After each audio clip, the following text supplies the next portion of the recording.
छत्रपती शिवाजी महाराज की, राजमाता जिजाऊ महासाहेबांचा, जय भवानी, जय श्रीराम, भारत माता की।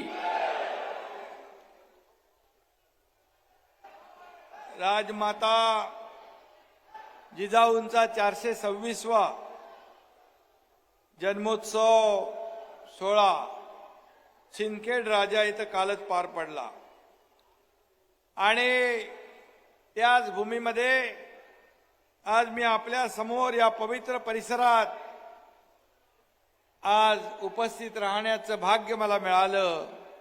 त्याबद्दल मी आपल्या सगळ्यांना धन्यवाद देतो, आपले आभार मानतो।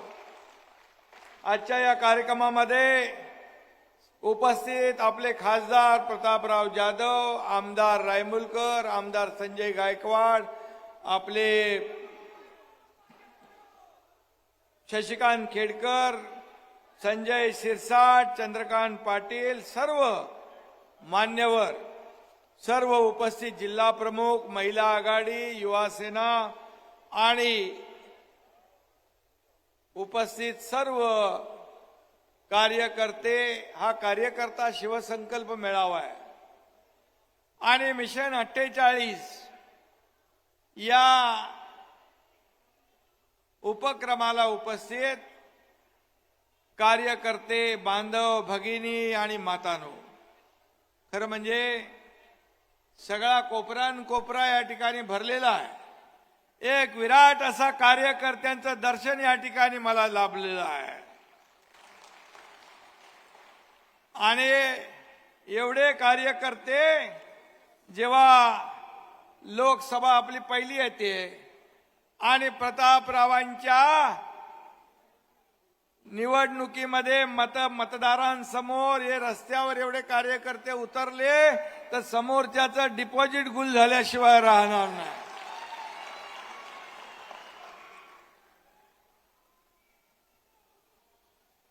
आणि एक जिवंत असं हे सगळा माहोल या ठिकाणी आपण पाहतोय।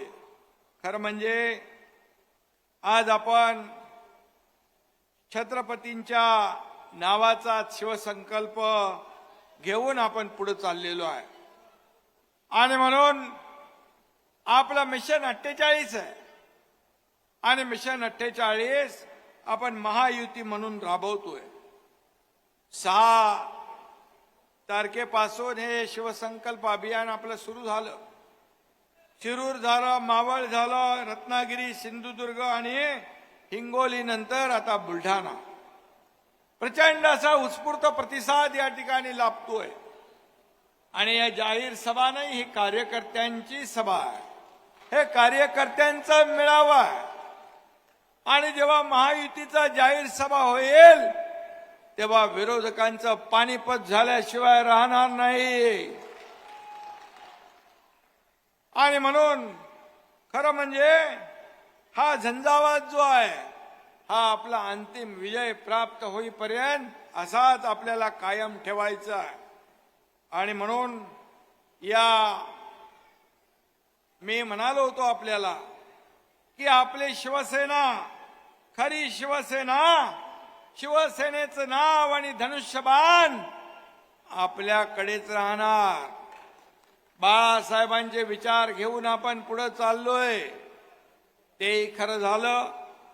आपल्या सर्व सहकारी आमदारांची आमदारकी सुद्धा कायम राहणार, हे देखील मी सभागृहात म्हटलं होतं, ते देखील कायम राहिलेलं आहे।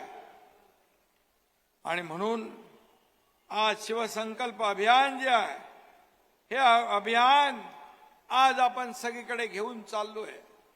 आज आपण छत्रपती शिवाजी महाराजांच्या आपण आदर्शाने हे राज्याचा कारभार करतोय। छत्रपती शिवाजी महाराजांचं नाव घ्यायचं आणि प्रत्यक्षात अफजल खानाप्रमाणे दगा फटका करण्याची वृत्ती आपली नाही, ती आपली दानत नाही। बाळासाहेबांनी ते आपल्याला शिकवलं नाही, आनंद दिघे साहेबांनी आपल्याला शिकवलं नाही। जे पोटात आहे तेच ओटात आहे. आणि म्हणूनच आज या राज्यातले सर्वसामान्य लोक या ठिकाणी आपल्या सोबत येत आहेत. अनेक लोक सोबत येत आहेत. काल परवा झालेला विधानसभा अध्यक्षांनी जो निकाल दिला तो देखील आपण पाहिला. निवडणूक आयोगाने जो धनुष्यबाण आणि शिवसेना आपल्याला दिली त्यावर अध्यक्षांनी शिक्कामोर्तब केलं. मी नेहमी सांगायचो की आपण लोकशाहीमध्ये बहुमताला महत्व आहे, लोकशाहीमध्ये मेरिट महत्वाचं आहे. आणि आता विरोधकांचा थैथयाट सुरू झालाय. ते आधीपासून सत्ता स्थापन झाल्यापासून सांगायचे सरकार पडणार, सरकार जाणार, सरकार पडणार असं करून करून थकले. सरकार आपलं अधिक मजबूत झालं आणि आज या राज्याच्या सरकारच्या माध्यमातून आपण मोठ्या प्रमाणात निर्णय घेतोय. आज आपण अनेक योजना राबवतोय. सर्वसामान्य शेतकऱ्यांना न्याय देण्याचं काम करतोय. मगाशी प्रतापरावांनी सांगितलं की मोदी साहेबांचे 6,000 आणि आपल्या सरकारचे 6,000 असे 12,000 रुपये आता शेतकऱ्यांना मिळणार आहेत वर्षाला. 1 रुपयामध्ये पीक विमा योजना देण्याचा निर्णय आपण घेतला. त्याचबरोबर या माता भगिनी ज्या इकडे बसलेल्या आहेत त्यांच्यासाठी आपण एसटी मध्ये 50% सवलत दिली. एसटीचा प्रवास करताना सगळे लोक आता माता भगिनी म्हणतात मी अर्ध्या तिकिटामध्ये जाऊन बाजारहाट करून येते, अर्ध तिकीट झालं. या सगळ्या गोष्टी ज्या आहेत अनेक योजना आपण केल्या. काल मोदी साहेबांच्या शुभ हस्ते आपण पाहिलं की लेक लाडकी लखपती ही योजना आपण सुरू केली. या योजनेमध्ये मुलगी 18 वर्षाची होईपर्यंत 1,00,000 रुपये तिच्या खात्यामध्ये जमा करण्याचा आपण निर्णय घेतला. मगाशी महिला बचत गटाचा प्रतापरावांनी खासदारांनी उल्लेख केला. महिला बचत गटाला देखील आपण मजबूत करतोय. सीआरपीना मानधन वाढवले. महिला बचत गटाचं 15,000चं 30,000 आपण केलंय. आणि आज 100 गाळे इथं जे दाखवले तुम्ही 100 गाळे हे महिला बचत गटाचे जे वस्तू आहेत त्यांना त्याचं ब्रँडिंग, त्याचं मार्केटिंग, त्याची विक्री करण्यासाठी देखील अशाच प्रकारचे गाळे संपूर्ण राज्यभरामध्ये आपण देणार आहोत. त्या ठिकाणी जिल्हाधिकाऱ्यांना सांगितलं, महापालिका आयुक्तांना आपण सांगितलं की तुम्ही ज्या ज्या ठिकाणी आपली मैदान आहेत या मैदानांमध्ये जसं एक्झिबिशन सेंटर आपण करतो तशाच प्रकारचं एक्झिबिशन सेंटर आपल्या माता भगिनींसाठी आपण करून द्यायचं आहे. आणि रोटेशन पद्धतीने महिला बचत गटांना आपल्या वस्तू विक्रीसाठी संधी प्राप्त करून द्यायची आहे. मी आपल्याला एकच सांगतो, काल मोदी साहेब आले होते. काल देखील 1,00,000 महिला त्या कार्यक्रमाला उपस्थित होत्या. आम्ही गडचिरोलीमध्ये महिला सक्षमीकरणाचा कार्यक्रम घेतला. 40,000 महिला त्या ठिकाणी आल्या. आतापर्यंतच्या इतिहासामध्ये स्वातंत्र्यानंतर 75 वर्ष झाले गडचिरोली नक्षलवाद जिल्हा असताना त्या ठिकाणी एवढ्या मोठ्या संख्येने सर्वजण उपस्थित झाले. याचं कारण काय? याचं कारण शासन लोकाभिमुख निर्णय घेतोय.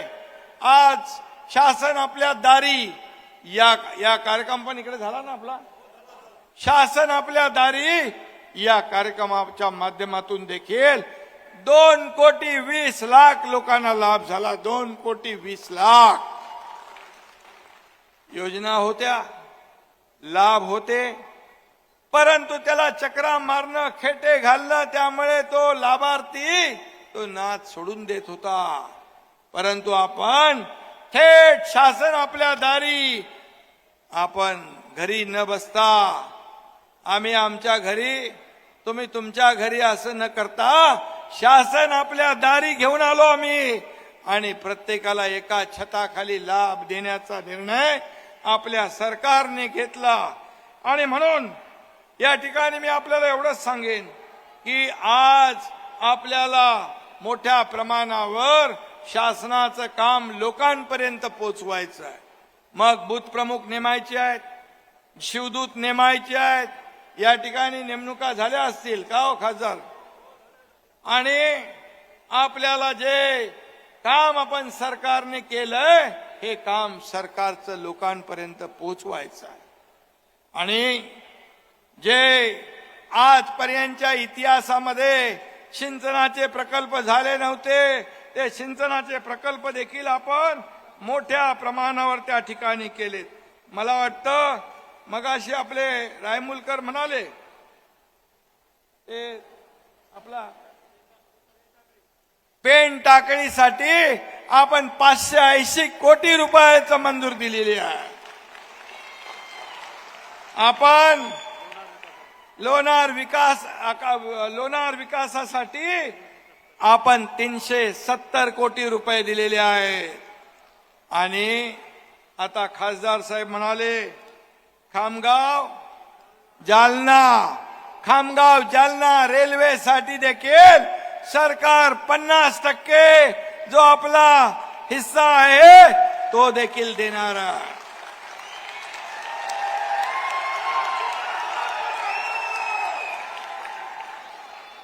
कारण हे सरकार कुणाचं आहे? हे सरकार तुमचं आहे. हे सरकार सर्वसामान्य माणसाचं आहे. आणि म्हणून ज्या मागण्या तुमच्या आहेत त्या पूर्ण करण्याचं सरकार काम करेल. मला एक सांगा की हा शेतकऱ्याचा मुलगा या राज्याचा मुख्यमंत्री झालेला आहे. तुमच्यातलाच एक कार्यकर्ता या राज्याचा मुख्यमंत्री झालेला आहे. आणि म्हणून शेतकऱ्यांच्या वेदना, त्यांच्या भावना, त्यांचे प्रश्न मला माहीत आहे. आणि म्हणून जेव्हा अवकाळी पाऊस येतो, अतिवृष्टी येते, दुष्काळ येतो, तेव्हा सगळे नियम आपण बाजूला ठेवतो. शेतकरी हा आपला अन्नदाता आहे, आपला मायबाप आहे. त्याला वाऱ्यावर हा सरकार सोडणार नाही. हा शब्द या ठिकाणी मी आपणास देऊ इच्छितो. आणि तुम्हाला एवढं हेही सांगू इच्छितो की काही लोकांनी काल पत्रकार परिषद घेतली आणि पत्रकार परिषदेमध्ये देखील काही मुक्तफळं उधळली. त्याने म्हणाले की घराणेशाहीवर बोलण्याचा अधिकार फक्त घरंदाज लोकांना आहे. घरंदाज म्हणजे कोण? तुम्ही, आम्ही, सर्वसामान्य कार्यकर्ते या सर्वांचा केलेला अपमान आहे. आणि म्हणून आपल्याला मी सांगतो की इतरांना तुच्छ समजणं, सर्वसामान्य लोकांना अगदी ऐरे गैरे समजणं, बाळासाहेब आपले सहकार्यांना सवंगडी समजत होते, सहकारी समजत होते.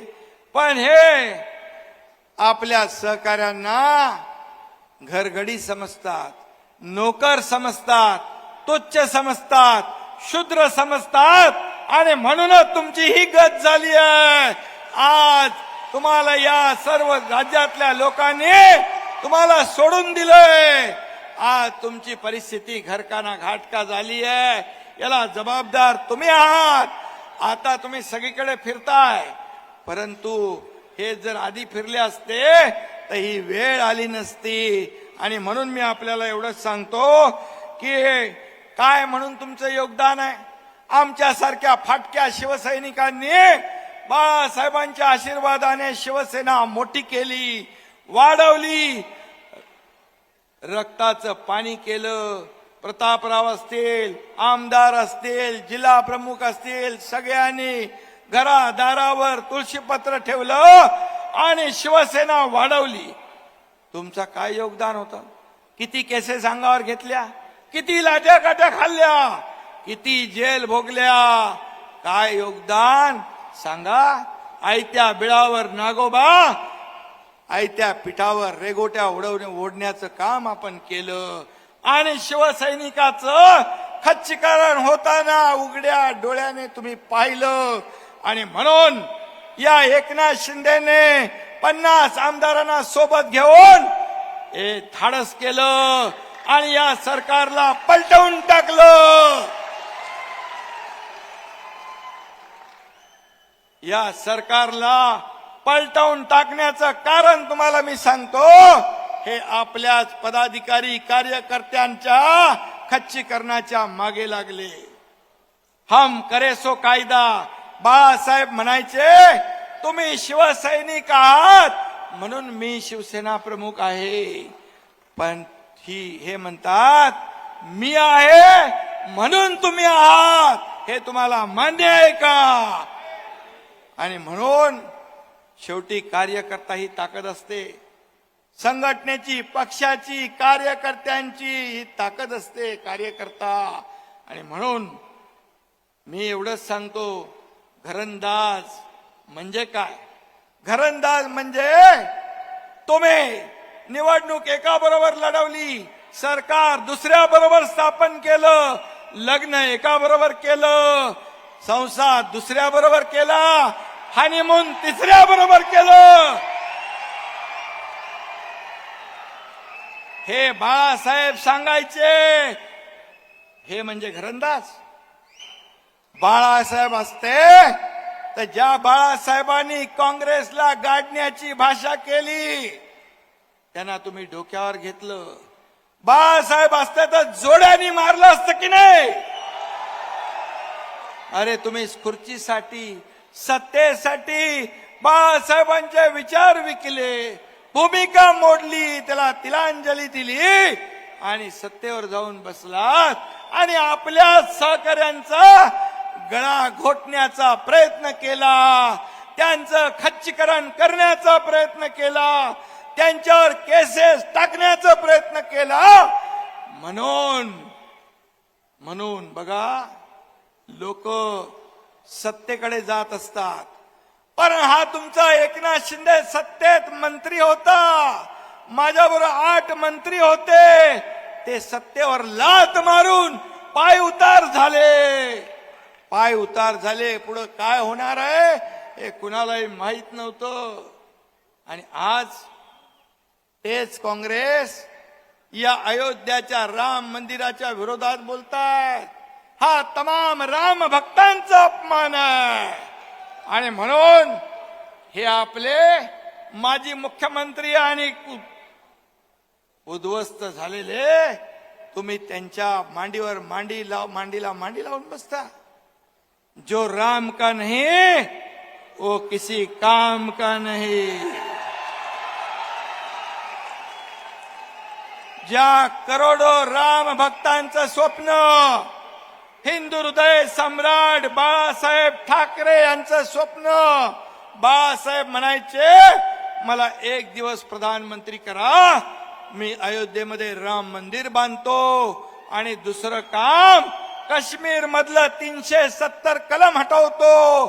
सांगा मला, बाळासाहेबांचं स्वप्न मोदी साहेबांनी पूर्ण केलं, मंदिरही बनवलं आणि त्याचं उद्घाटनही होतंय. हे टिंगल करायचे, मंदिर वही बनाएंगे, तारीख नहीं बताएंगे. पण मोदीजींनी मंदिरही बांधलं, तारीखही सांगितली, 22 तारखेला याचा जल्लोष होतोय. पूर्ण जल्लोष देशभरामध्ये राम मंदिराचं लोकार्पण होतंय. आणि तुम्ही मोदीजींवर टीका करता. मोदीजींवर टीका करायची तुमची पात्रता आहे.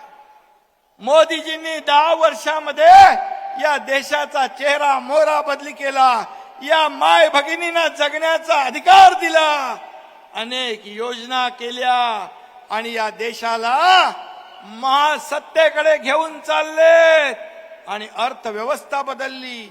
10व्या नंबरवरून 5व्या नंबरला आणले. या देशाचा चेहरा मोहरा बदलला. आणि पंतप्रधान मला सांगा, एक दिवस तरी त्यांनी सुट्टी घेतली आहे? एक दिवस तरी सांगा. आणि सण उत्सव आपल्या सीमेवर लष्कराच्या जवानाबरोबर जो प्रधानमंत्री करतात त्यांच्यावर आपण टीका करता? अरे त्यांच्या नखाची सर तरी तुम्हाला येणार नाही. तुम्ही अडीच वर्ष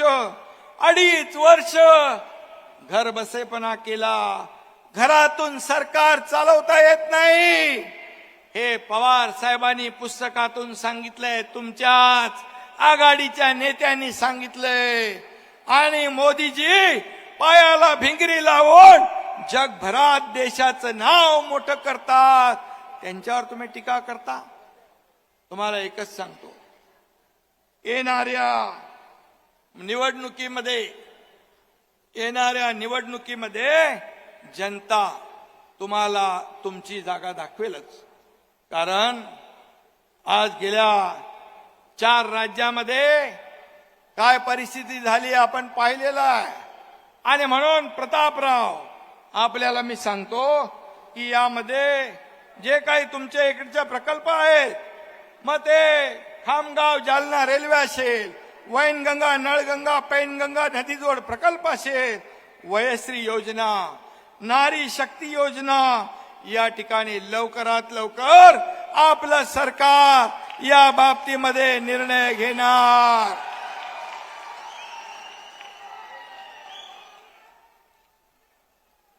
आणि म्हणून मी आपल्याला, चला इकडे आली चिठ्ठी हेलिकॉप्टर उडले म्हणून, आणि म्हणून मी एवढंच सांगतो तुम्हाला सगळ्यांना, एक सर्वसामान्य शेतकरी कुटुंबातला शेतकऱ्याचा मुलगा मुख्यमंत्री होऊ शकत नाही का? तो हेलिकॉप्टरनी शेती करू शकत नाही का? हेलिकॉप्टरनी फोटो काढण्यापेक्षा शेती करणं केव्हाही चांगलं नाही का? आणि म्हणून हे हजम होत नाही त्यांना हजम होत नाही. त्यांनी त्यांच्या चिरंजीव आमदारासाठी 2-2 आमदारांचे बळी दिले. तसा एकनाथ शिंदे कधी करणार नाही. एकनाथ शिंदे हा तुमच्यातला कार्यकर्ता आहे, हा जमिनीवरचा कार्यकर्ता आहे. आणि माझ्या आयुष्यामधला एक एक क्षण, माझ्या शरीरातला प्रत्येक थेंब या महाराष्ट्राच्या प्रगतीसाठी, उन्नतीसाठी खर्च करेल एवढा शब्द आपल्याला देतो. आणि प्रतापराव तुम्हाला धन्यवाद, सगळ्या आमदारांना धन्यवाद, सगळ्या माता भगिनींना धन्यवाद, माझ्या बांधवांना, तरुणांना, युवकांना, सगळ्यांना धन्यवाद. जय हिंद, जय महाराष्ट्र, जय श्रीराम, जय जय श्रीराम. हॅलो, सर्वांनी शांततेमध्ये या ठिकाणाहून जायचं आहे. युवा